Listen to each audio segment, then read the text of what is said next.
Hello, everyone. This is Yemi Yarunsi. Some people call me Yummy, Yummy, Yummy, Yummy. Well, welcome to All Alike Onto Him podcast, where we explore the human connection, faith, hope, and the human spirit of togetherness. All right, welcome everyone to another episode of All Alike Onto Him podcast. My name is Yemi Yarunsi. Thank you all for being here. Today we have Trevor Lee in the building. Trevor, how's it going? Doing good. Thanks, Yemi. Good. How's your day going? Like, how's it going? It's good. I've had some little protest hiccups on my way to and from work today, but besides that, it's going really well. Yeah. Did anyone throw eggs at your car? Or no one did like that? because they didn't know it was me. Yeah. If they did, I might have had some eggs thrown at the truck, so that's for sure. Great. So for context, Trevor, you are in the House of Representatives in Utah. Do you want to just talk about just who you are as a person, as a legislator? Like, who are you, and what made you go into public office? Yeah, so obviously there's nothing special about me. I've born and raised in Utah, had a few years of a stint in North Carolina. I was there as a LDS missionary, also went out and worked there for a couple of summers. So I've had that time outside of Utah, but for the most part, pretty much all here. Actually born and raised in Kaysville. I now live in Layton, which is just right there north of it. And I have a wide variety of things that I do in my background for a career, finance being the big one, and never had any ambition or desire to run for office. I watched my mom run for a city council seat when I was, just after my mission, and watched her at the local level get involved and try to help the city grow and stay good in the things that they were good at, and then not change to things that the people didn't want. So that was my standing back and helping and watching politics. But for the most part, I had no desire. But fast forward to 2020 and the world changed for a lot of people in a very negative way. I mean, jobs or illness and sickness, freedoms being eroded. And it just felt like a different country and place that I had ever known and grown up to believe in and trust. And so in 2021, fast forward a year after the Biden administration starts to take control, I decided to keep getting more involved as I felt like we were being forced or asked to, either through our jobs or just ridiculous one-way aisles in the grocery store or kids getting masked up in schools. And after that, I said, you know what, maybe me just either being online and being involved in politics from the outside, I need to jump in. And that's the only way I can make a difference at this point. So I decided in 2022 to run for office. I had no clue who my representative was at the time. I filed last minute, and lo and behold, I won. And part of the reason that I ran was based on wanting to make sure that if I couldn't do anything on the outside, it was going to be on the inside to help protect our state and my freedoms and my family's freedoms with good policy. And that was my messaging. That was what I ran on, and obviously a different direction than the former representative that was in my seat, my predecessor. And it seems to be going well. We won a re-election this last year. So I guess the people wanted another couple years of me, and we'll see if they do again after this next cycle. Yeah, absolutely. That's really great to hear. And I think so. It's good. It's great to hear your perspective and your story too, because I remember there was before. So I joined the military at some way back in 2014, and I remember I had never thought about joining the military. Right, like it wasn't in my mind. It wasn't like a goal or anything like that. And then it comes to a point where I want to make a difference, and you align closely with something, and then you go for it, right? And initially, like all the time, you maybe might not have aligned yourself. Like, okay, I don't think I could run for office or anything like that. You see politicians on TV, but you're never like, I can do that in a sense, right? But then something clicks and something happens in your stage of life, and you're like, you know what? I can make a difference. I can do better. Yes. And then you just jump in. So I understand exactly where kind of from your perspective there. So kind of touching on your time in politics and is there any signature bill or signature thing, policy that you've championed or that you're looking to champion in the coming years that sort of align with where you would like the country or the states to head, to go towards, right? Yeah. My first year or two in office, it was a little different than most because I had to build the trust of my colleagues. I had to make sure that what the media was saying about me is not what they believed. And as they came to know me and understand, now I can start to push more legislation that might be a little more difficult or more, it would stand out more compared to some of the other stuff I ran my first 2 years. So last year was my third year, or I guess this last session is earlier this year. My signature piece, if you want to call, which is the most controversial, was trying to make political neutrality with flags. Yeah. It seems pretty simple. Yeah. The Desert News did a poll on my bill, what Utahns thought of it, and overwhelmingly, over 60% said, yes, we believe flags should be politically neutral. We need to stop with this, dividing of people, and you get a flag and you get a flag, but you don't. Yeah. We all are Americans first and foremost. We unite around that flag. Secondly, we're Utahns. We unite around that flag. Yeah. And then after that, you've got some universities and things, and so the bill was very simple. That it said, especially in classrooms, you fly the flags that are on the approved list. If it's not, you can't fly or display that flag. Mm-hmm. Then we expanded the scope to counties and cities because those are also taxpayer-funded entities. And we want to make sure that those specific cities, let's say, that were pushing out all these different kinds of flags didn't make taxpayers feel uncomfortable or like they were promoting political agendas. Yeah. So it made a lot of sense. So that would be the signature piece, if you want to call it, this last session. Not a big deal, but it got a lot of attention. Mm-hmm.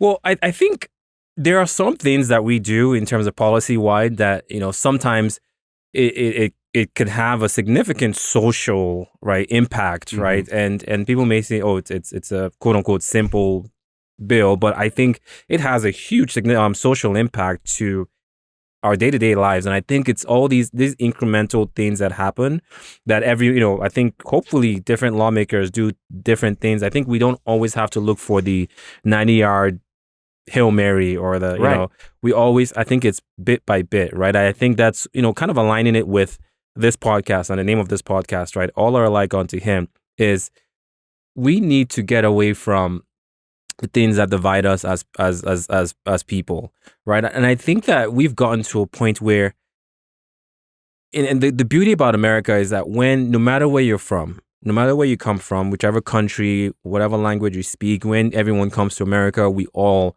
come together as one, and we move forward in that same culture and that same fight as Americans. And I think that's one thing, at least in my time, like throughout the years I've lived here, or I lived in Nigeria, moved back to the States in 2002. I've seen sort of like a shift of this patriotism of who we are as Americans to individualism, right?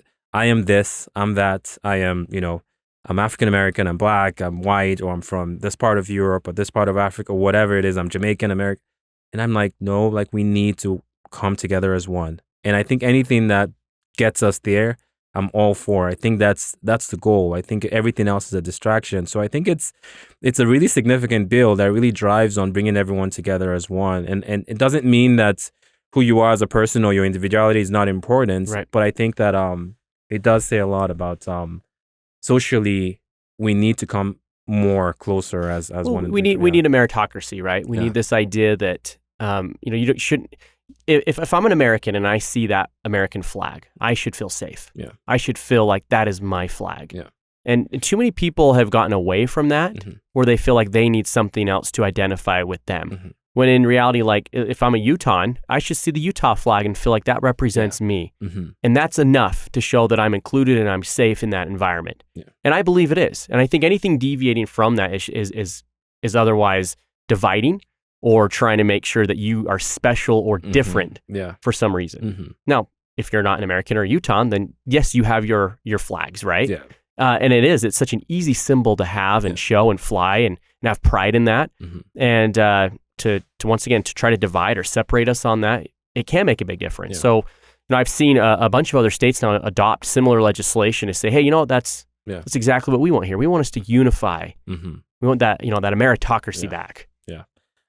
I'm glad a lot of people are recognizing this, because I think if we don't have people that really fight back against those who try to divide us, I think we'll lose what it is to be American. And being an American is not bad, like some people try to make it out to be. It's just such a good place, and I like it. I love America, so I hope more people do. So that's good. Like really touching on that too. I know that I can't imagine going into your DMs, your direct messages in on Twitter or X or Facebook, whatever it is, Instagram, the kind of messages you get. But can you share some of what you get for just from the general public, what the negative stuff that you... Well, one thing I have learned is there's a huge misunderstanding between what either the legislature is doing and a lot of what the general public understands from our priorities and what bills do. Yeah. There's a process. You have to go through multiple committee hearings. You have to go through both chambers. And then you need the governor to either sign it or not to get something to go into law. And so, it's interesting. This specific bill, there are certain groups who are more dividing than others. Yeah. And those are the ones who are the most upset. The ones who would reach out and call you all sorts of names under the sun. I mean, it's crazy. I didn't seem to get a lot of MAGA people upset with me that you can't fly a MAGA flag at a city hall. Yeah. But there are other groups who, for them, their activism is like their religion. It's everything to them. And I think that's bad. I think it's a bad place to go. And they truly do believe that if they can't push or promote that agenda, that it's like life and death. Which to me is also absurd. Yeah. But if that's what they believe and that's what they have created their life and their circle around that, then they're going to be upset with me. Yeah. Because I'm not allowing government entities to push that. Yeah. I'd get teachers upset if they couldn't, for example, fly a pride flag. They thought that, I need students to feel included and safe. And I would say, well, they should already feel that regardless. You don't need to show a flag to make sure they feel included and safe. A lot of the issues that I've heard brought up, and I see this across the board. This isn't just one community, but let's say like suicide rate amongst kids. It's up higher than it's ever been. It's not gotten better. I feel like as we've tried to create different groups, we've made it worse. Yeah. And if we would go back to how things were, where you didn't need to push or let everyone know about something, then we could unite around the one fact that, okay, I'm in a classroom. It doesn't matter what my teacher believes or says, I'm safe here. Yeah. You're never going to get rid of like bullying completely. Kids are kids. Yeah. I mean, you have kids, I have kids. Yeah. Sometimes they're mean to each other. It's a part of life. And every spectrum of this, or every part of the spectrum, kids get bullied and pushed around. And so it's not unique to one group or person. And so what I would say is it doesn't matter who you are. You should be able to look at that and say, hey, I'm good and safe. And I'll be honest, for like haters who DM the just nonsense and garbage and horrible things that I get, like you're not helping your cause, right? You're not being loving and tolerant. You're not expressing good ideas that are trying to get emotion out of the equation here. If you just took a step back, I'm very accessible. I read all my DMs. I read my emails. I read my voicemails. I read the ones that people send to my wife. I do, and I see it. Now, it doesn't mean I'm going to respond to all of them, but I try to take as many phone calls as I can. And you know what? If you want to get something done, you want to progress, you want to debate, you want to have discussion, you probably don't start out with threats. You probably shouldn't be starting out with saying derogatory terms and profanity. It doesn't help your cause. Yeah. I have an interesting question to ask you is, are you... I know, Trevor. Obviously, we've kind of interacted a few, for a few years now. Are you, just as other people out there, how malleable are you to change, quote unquote change, right? So a lot of people may think that, okay, you may or may not be stuck in your ways, right? And you did talk about, okay, like, reach out to me, let's talk about it, and maybe potentially like, so. Let me just ask you, right? Is that something that would you hear a concrete argument pro something or against something, and with true intent, like actually listen and be open to change? Yeah, all the time. In fact, I do that, and I don't want to conflate. For example, after I have listened, if I don't agree with someone, it doesn't mean that I dislike them or I hate them. Or that I'm not going to listen again to something else, right?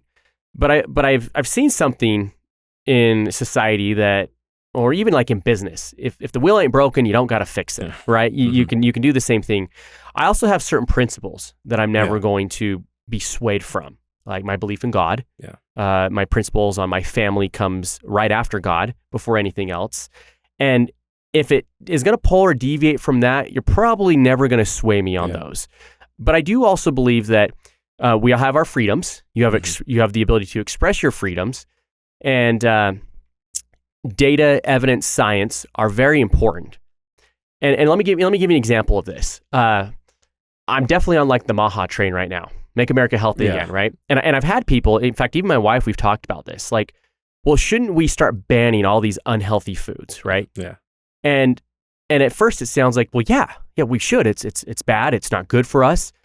But then, like, I feel like in taking the emotion out, the common sense side will come into my brain and will say, well, it wasn't that long ago where we had people saying maybe we should ban red meat because we think it's bad for you, right? And so it can go both ways, right? We really need to make sure that if we're going to have government start to impede in your life, that it's not going to turn around and bite you in the butt the other way. Mm-hmm. And I would argue that when I am confronted with stats or data or something that may conflict what I believe, I do go and research, I do go look at it. And to be frank, a lot of the times, the stuff that I find or the facts that I research and look at do align with my beliefs. And if they do not, I got to be very careful to make sure I'm navigating the other side of the coin. Yeah.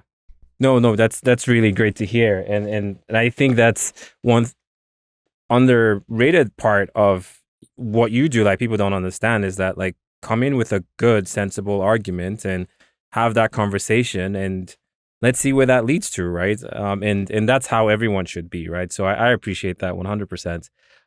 The one thing I really caught on one of the things that you talked about was when we look at the increase in the suicide rates or for our kids or for people in Utah, that is really depressing to hear, right? And I look at our leaders, not just lawmakers, but like our teachers, right, in the classroom, and I've heard that argument that, okay, yes, let's have maybe the pride flag in the room in the classroom, and it makes people feel safe.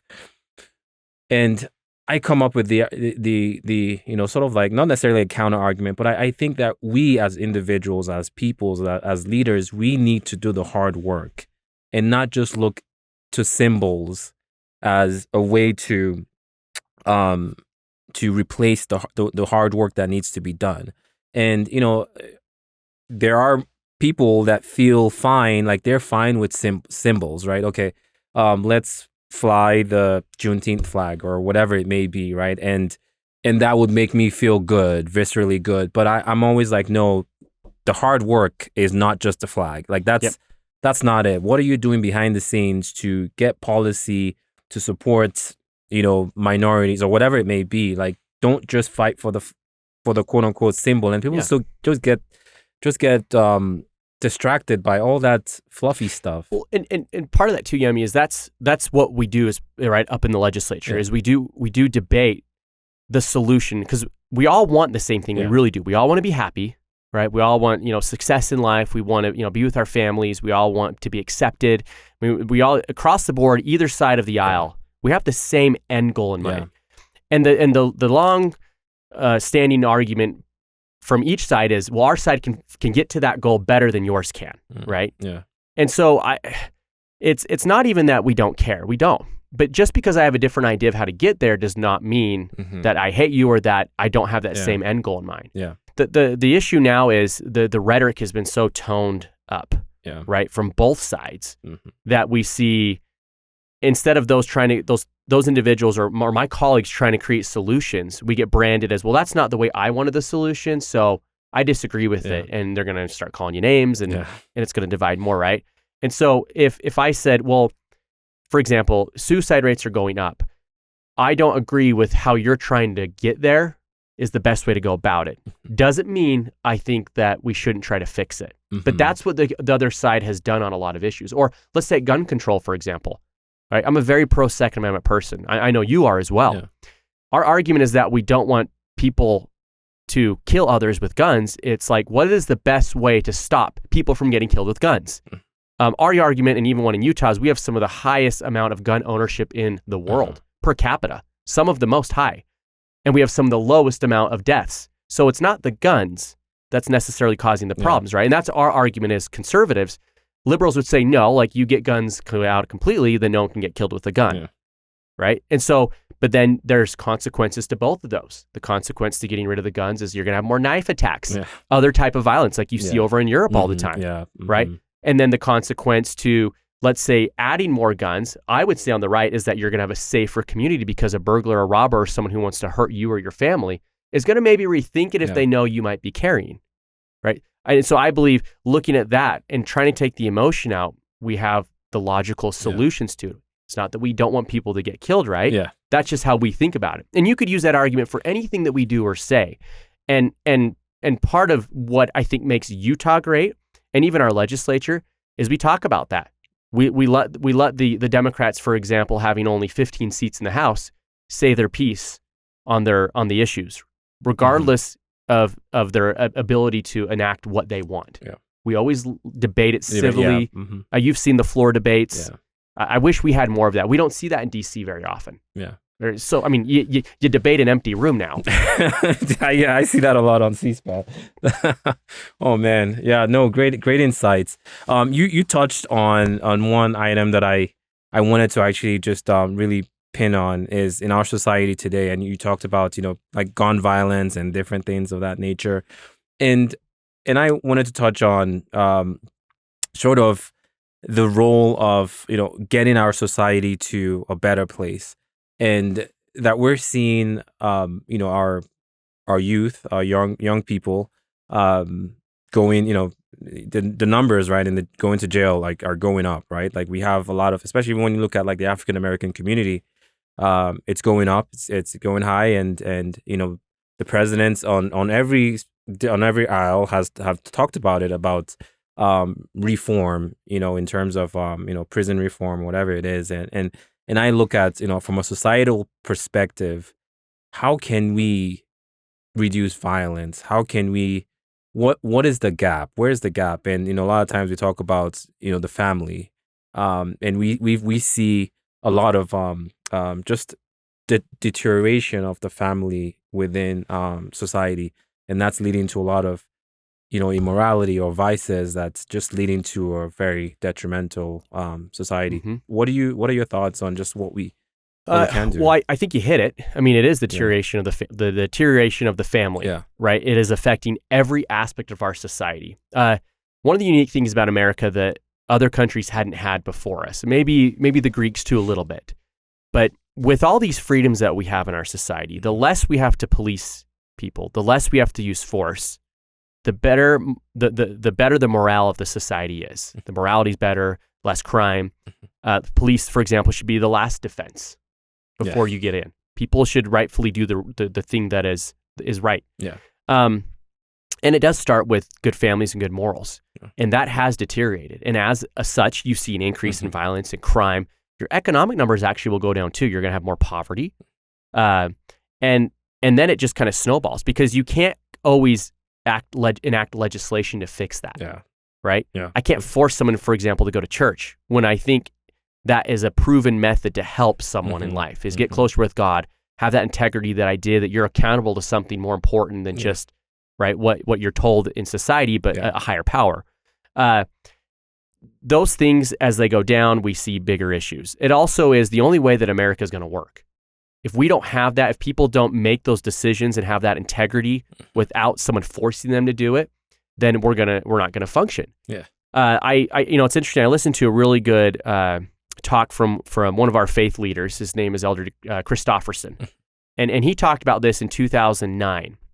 It was a really good talk where he goes over the more laws we have to create, the more our society starts to deteriorate because we're forcing it. Yes. Right. Yeah. That is the issue that I see, is we have a culture that is changing. The things that made us great were our strong families, fatherhood, right? And in fact, even in like the African American community, that has been the biggest difference between like the 40s and 50s when it was the most strong, thriving families in this country.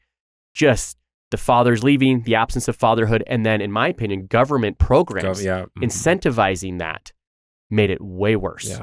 And then now you have generations that are starting to be affected by those decisions that were made. Yeah. How can you legislate that?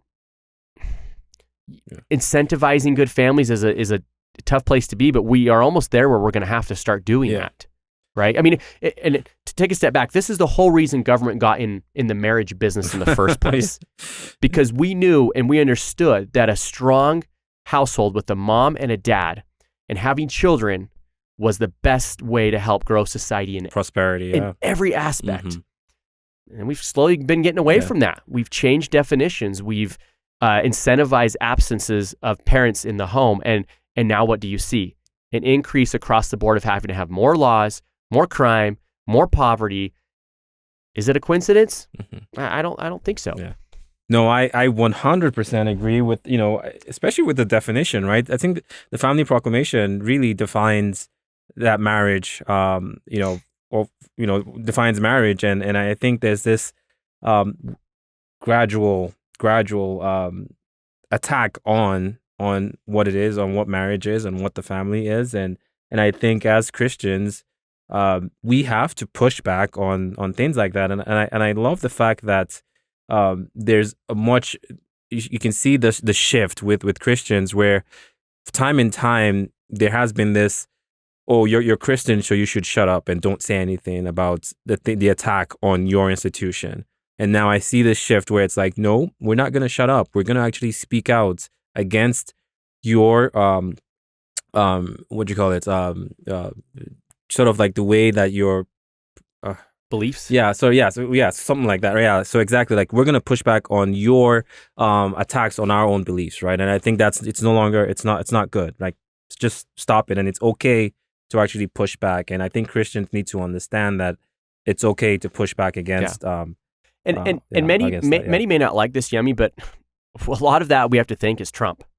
Trump in my lifetime was the first politician I saw who actually punched back against people who went after him. And then if you notice, he never started a lot of the fights. I mean, he would say something, someone would get mad at it, so they would attack him personally, or they would say something that's irrelevant to the situation that was discussed. And it's put us in a polarizing place, unfortunately.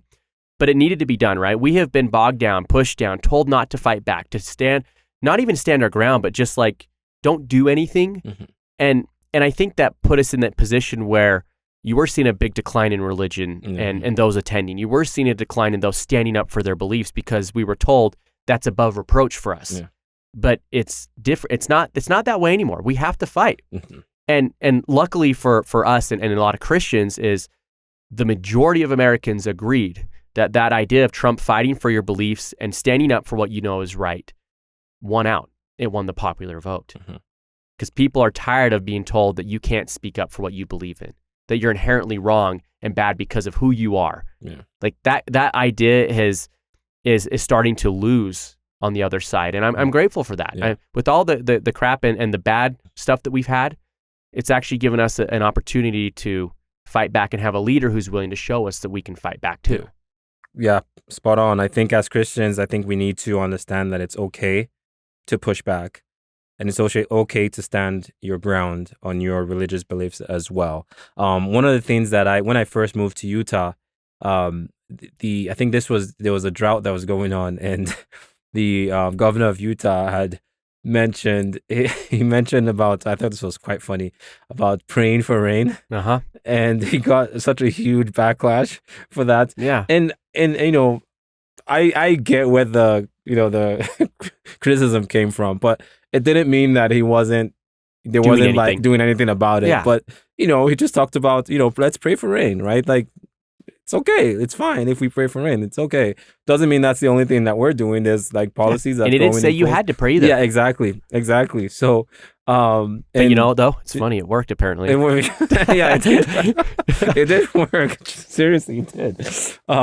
Great. So I speaking on the family, there's a talk that I actually, kind of actually not it wasn't a talk, but it was just an article. And it's by Elder Yasuo Niyama. At the time, I think it was Area Authority 70, Asia North area. And he talked about presiding righteously in the home. And I think this is one area with our young men in the United States, in the world overall, where it seems like we may be falling short. And I sort of want to get your opinion on the American male today, where most of our young kids are in the basement, playing video games. They're on social media apps. They're on dating apps in the basement and swiping and all that stuff, and they're not going outside. Most of them don't know how to talk to women. And we see sort of like, and most of our young boys don't necessarily see what a father means, like a father, like what the definition of a father, like the role of the father in the house.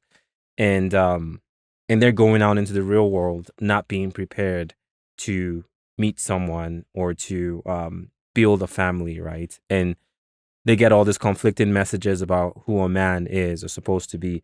And I hear the word about like toxic masculinity, and I always in the back of my head I always say there is no such thing as toxic masculinity. Masculinity in of itself can never be toxic. When you say that's a different. You're talking about something totally different. Masculinity in of itself is not toxic. Like a real man is someone that takes care of their family, that takes care of their responsibilities. And I was looking at this article here, and it talked about being the head of the household as a man, presiding righteously in the home as a man. And he talked about different elements to this: knowing the doctrine and the principles, working on improving himself first, so oneself, exercising the priesthood righteously, and teaching children the important things. And these were the things that he mentioned, and also acknowledging each other's role and work together, so men and women in the household. And this is, to me, I feel like every young man, every boy should read this article, because it really touches on what it means to be a man in your household. And hopefully if young men read this, they know what they're walking into a family. And when people say that, the man and the priesthood, what that truly means, that it's not fun and games. It's a burden that men have to take on boldly to lead their households. I don't know what you think about. Yeah, no, I mean, he's exactly right. I think that counsel comes from God himself. That's my belief. But I would also argue that there are two fundamental problems that have created the issues we are today with men. The first is parenting, the way that our parents have raised their children. It doesn't help if you got a split household. Yeah. That's not good. You've had a lot of divorce, which drastically affects the potential outcomes of children. I mean, the studies are very clear on that, for males and females. A lot of parents now, and this is why I like a lot of stuff that Jordan Peterson says, where we've coddled our children too much. I don't think technology has helped with it. And so parents have either pushed responsibilities onto the government to try to raise their kid, or technology, right? Phones, computers, video games, just, I don't want to deal with this. There's a lot of selfishness with parents, which is hard. I mean, I'm a parent now, you're a parent. Yeah. It's not easy. But technology has given us the ability to almost pawn that responsibility off onto a TV show or a video game, so we can do what we want, or we can go work. And if you're a split household and both parents work, well, then it's twice as hard. Now, who's raising your child? Yeah. Right? That means the majority of the day, your child doesn't see both parents. That's tough. Yeah. So I blame parents there and the route that they have gone on a lot of this, raising of our children and our men specifically. Yeah. But the second group is our education system. I'm not saying our education system's bad, but it's very clear that proficiencies are going down. And we have had such an emphasis in the name of equal rights on our women, we've neglected the men and we've neglected our boys. Most boys that are diagnosed for ADHD are normal boys. We learn different, right? We want to get dirty with our hands. It's harder to stay, in attention on one thing at a time. And so we've diagnosed them because we learn differently than females, right? That's a problem. Also, too, what do you think is going to happen when you push all your females to go get a career and say that, being a stay-at-home mom or leaving the home or being the one who raises the children is a bad thing, or it's beneath them or below them? Why isn't there ever a focus or putting up on a pedestal a stay-at-home mom?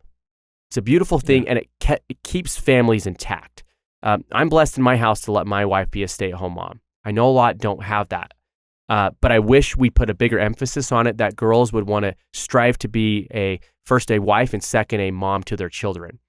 And you can do it. Yeah. It's possible. You know, one thing I want to say though, like really, I know you're getting someone with that. I think one of the problems also is that our men need to step up as well. Of course. Because women are given so much up in the sense, you know, I don't mean in the sense that, you know, being at home is and not saying you can't do both. Yeah. But what I mean is that men need to realize that if a woman stays at home, right, is a home stay-at-home wife, right, or mother, means obviously they're not in the workforce. They're not working, they're not gaining work experience. And as a man, if you are married to a woman that's staying at home, you have to commit to your vows, your vows and your commitment and your what's the word? Fidelity. Fidelity, and it starts with a C. Goodness, my brain is out of this world. But so meaning it does not, like, you have to be with her 100%, like committed, yes. Right? You've made a covenant. There you go. Yeah. A covenant with her, meaning you can't come back 10 years later and say, "Oh, I'm not attracted, quote unquote. Yeah, I'm out." Yeah, no, yep. You are committed to this for the long haul, till death do us part. Especially if you have kids. Exactly. Obviously, if there's violence, abuse, all that stuff, we get it. But that's right? not the majority of divorces. But that's exactly. It's not about. It's not a marriage of convenience of, oh, she's pretty or he's pretty and that's why I'm getting married. Like you made a covenant and you uphold that covenant to the end. And I think that's one of the areas I feel sometimes a lot of women are, and at least some that I've spoken to, is that fear of, if I give my all, will he give his all to me, right? You know, in this society that we live in. So I think our men and our boys need to understand that this is a two-way street, right? And if we're asking a huge commitment from a woman as well, we need to uphold our own priesthood duties 100% to the max. No, and look, I'm not faulting that, and that's exactly right. I mean, that is the fear, because it's so prevalent now. Yeah, exactly. Right? Yeah. But that's why it goes back to my first issue. Exactly. It's the family. It's being taught that. You know, like I want to teach my boys. Exactly. You commit, you make covenants, you keep those. Yeah. But is it any coincidence though, Yemi, that I see a lot of people who make covenants with God who completely ignore most of those as they progress in life, right? Mm-hmm. You make, at least in our church, you make baptismal covenants, and then you make bigger ones, temple covenants. Yeah. And I see so many of those lackadaisical, when it's convenient for me. Well, if you can't keep a covenant that you've made with God, then how on earth are you going to keep that with your spouse? Yeah. Right? Like, exactly. So I totally agree with that. And I think that sometimes we need more of those hardliner talks from our religious leaders to talk about the importance of your duties as a man and why that is so critical. Yes. I mean, some of my favorite faith leaders have been those who are more bold with that. I think we need more of that in our society. We've coddled our children, we've coddled our boys, and I don't think the outcome has been beneficial to them. Right? Like you said, we need more men. And if you can do that, then that's going to help that back part of women aren't going to fear like that the man's just going to up and leave them. Yeah. But it's a two-way street. It does go both ways. Yeah, I agree. And that's up to the household and the parents first and foremost. Yeah. And so I do completely agree with you there. Yeah. And really, this is really bringing me to the a part that I really wanted to talk about with you. Really, as we talk about the family and we talk about growth of the family proclamation, and why it is that we're here on earth, right? And this is really a part that I've been doing a lot of literature review, studying literature about like fertility rates in America and in the United States and in Utah. And really, I want to touch on, like, there's this age-old question where it's like, how does the community decimate itself in the United States? And I want to just say, like, Utah, we have a problem. And the world does. The world, we have a problem in this world. And with the low fertility rates in America, and now we're seeing that in Utah. just to kind of give you some context, right? Some of the research, the fertility rate among Utah, and this was, I think the research was as early as 2023, I believe, is 1.8, right? So, and to kind of give you context, it's the replacement rate required to stay constant, right, is 2.1.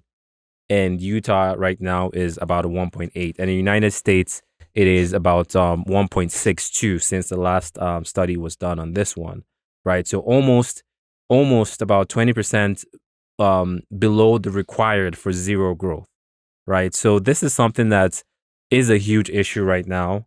And, when we look at the low birth rate, there are several factors that have been brought around as to why. And some of them is, the marriage, right? So just looking at Utah specifically, the median age at first marriage in Utah has increased over the past decade from 22.1 to about 24.3 in 2015. We look at education, the percent of births to Utah women with higher education degree is increasing over time from 26% to about 32%. The student debt, right? So Utah's per capita student debt burden has increased by 285%. That is ridiculous. Housing, we all know the housing issue that's going on. Income and household income has gradually increased since 2011, but by 2015 had not yet gotten back to peak levels from 2008. Also, we look at women in the labor force. We're seeing high participation rates with women. So women's labor participation rates noticeably declined between the early 20s and late 40s. The lowest female participation rates have been shifting into older ages over time from 31 in 2007 to 34 in 2015. And then last but not least, we're seeing a more diverse religious mix in Utah, and also that's contributing to some of that behavior in the low fertility rates. So what are your thoughts? First of all, let's just kind of dive into that. What are your thoughts? Well, and even as staggering as these statistics and numbers are, Utah is still actually one of the best in the world, which is crazy and also scary to think, right? Yeah. Also to show too that, what we used to do, our culture, the old school way, the conservative side of things worked and has worked. But as we've moved away from conservatism and, traditional households, we've seen these issues pop up, right? We're commonly criticized as one of the most oppressive states to women in the country. and the more like that you see women enter the workforce, which is what a lot of these groups want to see, the more infertility we keep having within our society to stay above replacement rate. Yeah. Right. I think that it still goes back to the family and what we're taught. I'm really saddened when I see so many parents, because there's two more things that I'm going to say are causing this that I would believe. Number one is the environment, foods we eat, water we drink, having an impact on a lot of families that I know want to have kids but cannot because of medical reasons, which are not on a normal trend. 50 years ago in Utah, our infertility rates were 1 in every 200 couples. Today, it's 1 in every 5. Okay, so that's going to have a big factor and issue right there. IVF facilities are booming business-wise. They are booming. And that's a huge cost to families. Huge, $30,000 plus typically per family. In fact, at the state, we have run legislation to include IVF in a lot of the insurance plans. That's good. Because like those are people who want to have kids and cannot, or they're having miscarriages. So there's the health side of it, right? But then you go also to parents in general who teach and tell their kids, wait to get married. Go to school first. Well, that's not how it used to be. Couples used to regularly get married. Like my parents got married right after my dad's mission. They get married young. And they don't wait to finish their careers before they start having kids. They just dove right into it. They grew together and they struggled together and they fostered and built their families on that. There was none of this like, go travel the world. Go live for yourself, children. That is a problem that is being taught to our kids, to wait to have kids, to wait to get married until they're ready. Well, now you have another problem. You're getting older now. Specifically for females, your clock to have children, you've got like a 20-year clock. And you pass that and you're outside of that, the chances for health problems difficult, right? And so you're seeing that across the board. And I think it's really sad too, because in our legislature in Utah, and leaders across our state, the most successful ones that I see were in most cases stay-at-home moms, raised families, and are in positions of leadership and power of our state, and they are the most brilliant, smart woman. And let me give one for example. Our lieutenant governor has 6 kids, right? She wanted a career in something else, but instead raised her family, had her kids. That's a success story that should be shared, right? Yeah. Representative Lisenby in our legislature, right? Former House Majority Whip, stay-at-home mom, homeschooled her kids. Very brilliant, smart, runs significant legislation to help guide our state in good directions and ways. So the idea that you can't have both, or that if you're a stay-at-home mom, you can't later on start getting in politics, or you can't start getting in positions of leadership or power somewhere, I think is false. And our state proves that, and it has for a long time. And so I don't buy the rhetoric that is being taught to our kids and our daughters and our boys that you need to wait to have kids and you need to wait to get married. I think that has been detrimental to the mindset and to our culture, and is counterintuitive to what we're taught. Yeah. The first commandment any Christian was given, or that we were taught from Adam and Eve, was to multiply and replenish the earth. That important. It was the first thing that God told them to do. Yeah. So why would we tell our kids otherwise? Yeah. Or do we know better than God? I don't think so. And I would argue, just because it might be hard doesn't mean you shouldn't do it. Right? It's not easy raising kids. It's not easy staying married, right? The world we live in has so many things coming at us and pulling in so many directions that it's become extremely hard. But you know what? It's so much more rewarding. It's the most happiness you'll ever have, getting married early and staying with your partner and then having kids. There's nothing better in life.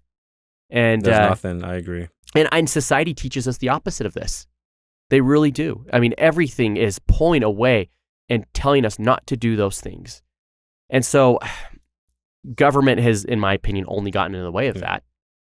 In fact, here's something crazy. I mean, you want to hear this? Because we are talking about this at the legislature. It is a priority for us to try to figure out how we can fix this. Did you know that one of the biggest birth control items that has ever happened was car seats? When the government enacted laws to force car seats, the amount of people having kids because they couldn't have enough in the car because they didn't have enough car seat room, like the fertility started to plummet. And there also was no increase in safety from what they saw based on car seats and not. Yeah. So it didn't actually do anything other than tell people they should have less kids because they can't fit them in the car.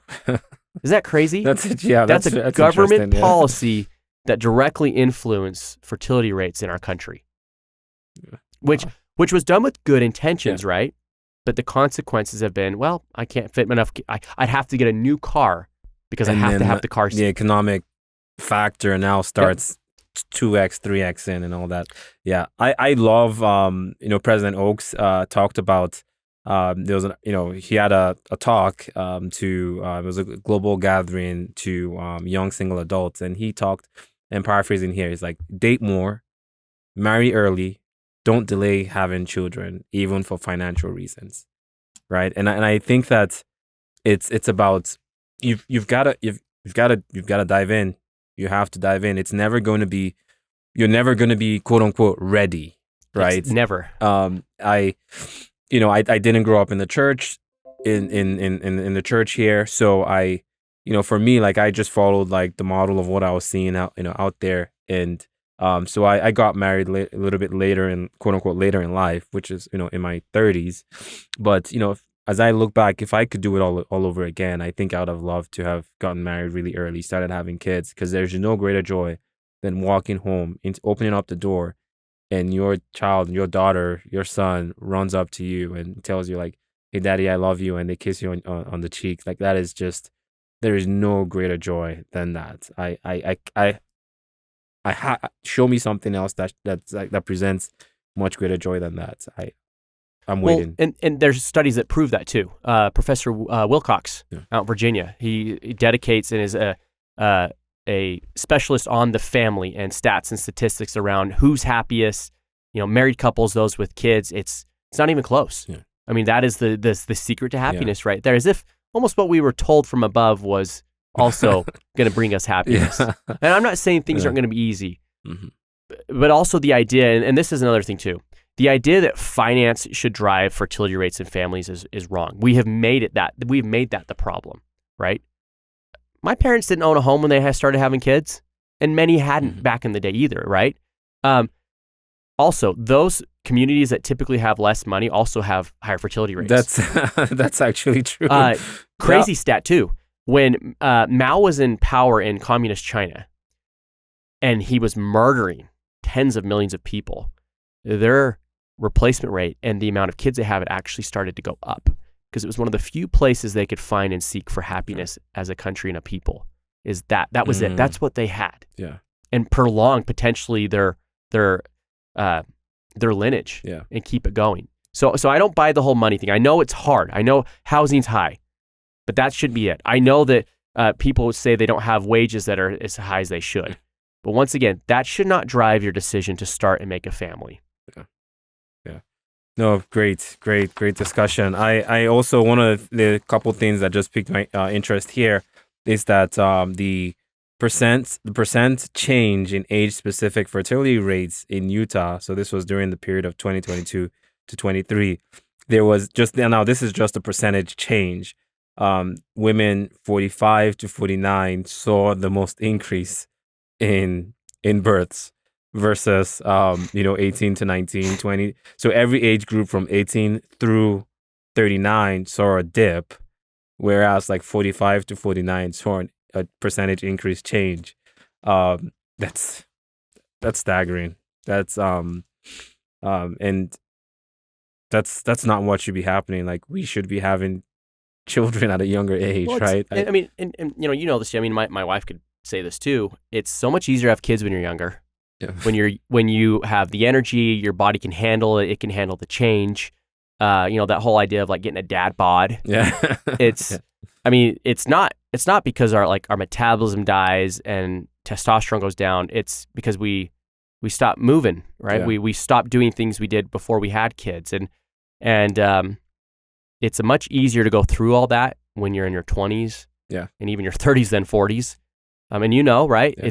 Kids take a lot of time and energy and yeah. attention. And so I think that is also one of the issues we're seeing across the board, is you're going to have more medical problems and issues when you're older, which as a society, we're starting to pay for that collectively. And then the other one is, think about this part too. One of the secrets to happiness or one of the biggest lies ever, is that, you don't need kids to be happy, or you don't need that. But when you're older and the hustle of life starts to slow down, and you become desensitized to clubs and potentially traveling and things of that sort, and you have no one around you, you're old, there's no grandkids, there's no kids, like, you're lonely. Yeah. And then depression will sink in. And we see that. So some of the highest suicide rates are actually older people, older individuals, not younger, that we see. And it's because, and it's going to get way worse, because they're not going to have offspring that they can see joy in their posterity with. Yeah.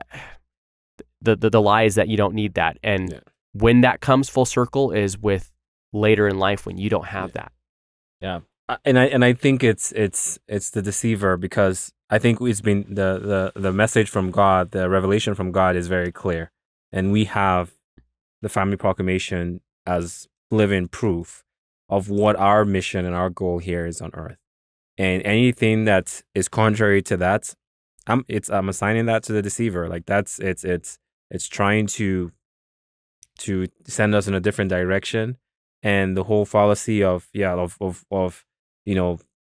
being in the workforce and making millions and millions and I'm not saying being a millionaire is wrong, but that shouldn't be a deterrent for you starting a family, because I don't have $1 million in my bank account.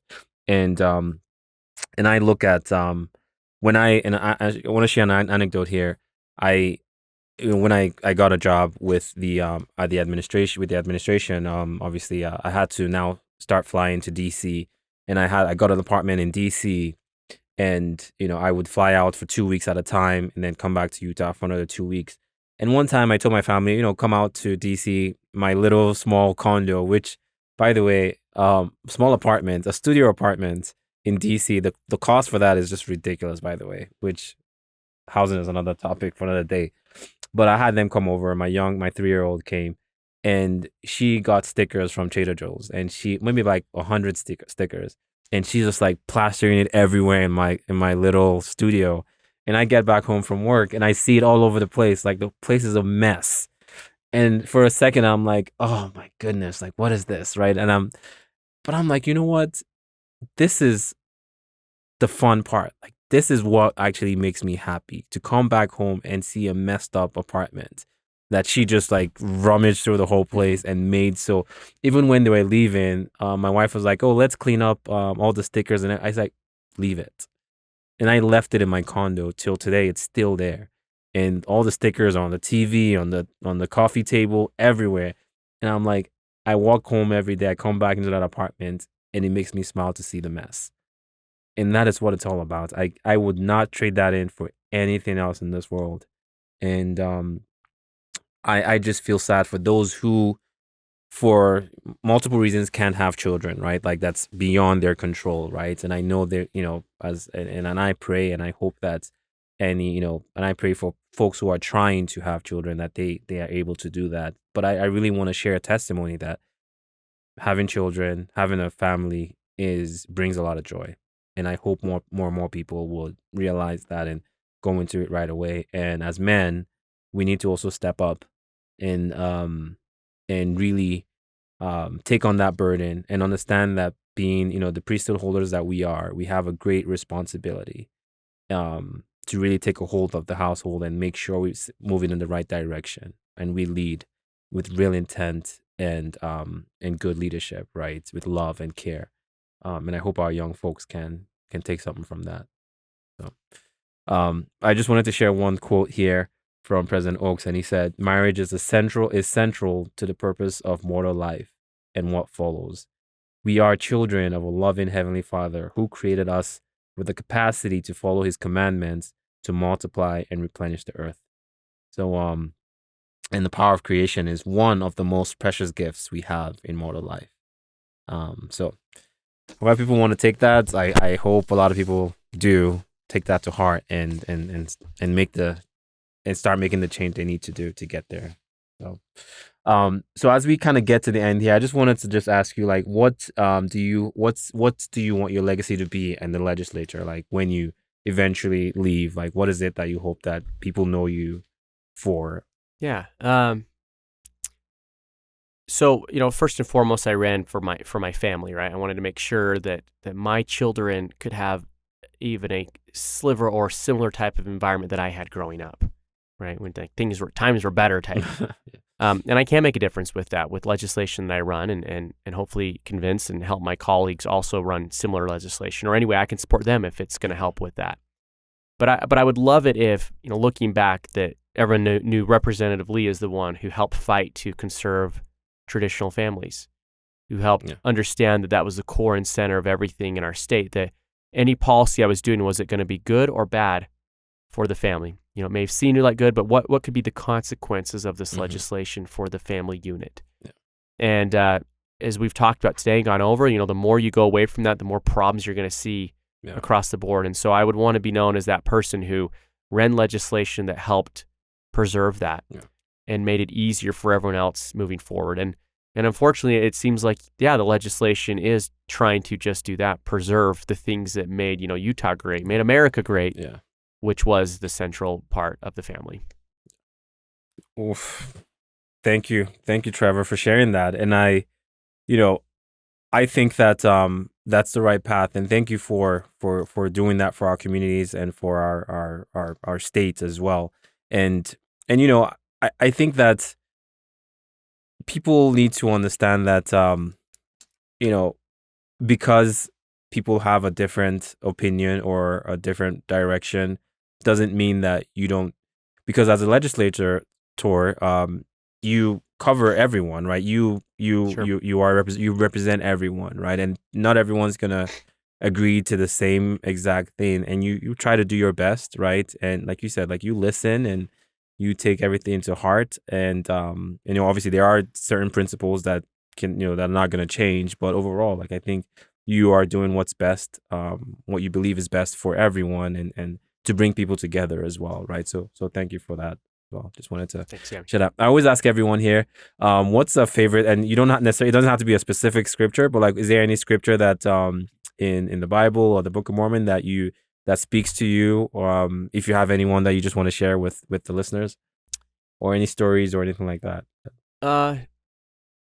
I think, it's a simple one, and everyone, at least I know in our faith it's a big one, but in James 1:5, if any of you lack wisdom, let him ask of God. I know in my life that if I'm living and doing things the way that I'm supposed to, I have truly felt that I get answers to what I'm supposed to do in situations that either affect me or other people. And if I'm not, living how I'm supposed to, I truly feel like there's something absent there that's supposed to help me and give me guidance and answer for everyday things in my life. And so I have a testimony that is true, and that we all have a Father in heaven who loves us more than anything. Being a father myself, I know how he understands when you want to help your kids so bad. You want to pick them up. You want to make sure that they do the right thing. You want to grab them and guide them to success and happiness. And in the end, they will have to make that decision on their own. And I will love them no matter what they do. It doesn't mean I'll love all their decisions, but he wants to help us, and that's why I'm glad we have that ability to pray and ask for things. Oh. The power of the love of God. Oh man, that is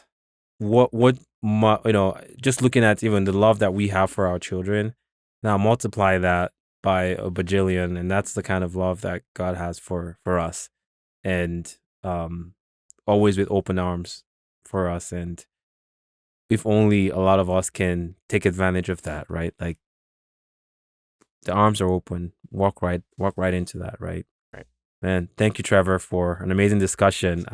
Really, I think I'm looking forward to more things that you're doing in the house, and hopefully we have a pathway to reversing this trend in Utah and in the nation overall. And it just takes one step. It takes one person and the next person and the next person. But thank you for your part that you're playing in this, and hopefully we get there. Thank you so much for being here. Thanks, Yemi. Thank you, everyone. And until next time, thank you for listening in. Like and subscribe. Talk to you all later. Bye. To all my podcast listeners, I'm so glad you are here. If you like what you heard, please subscribe, like, and share.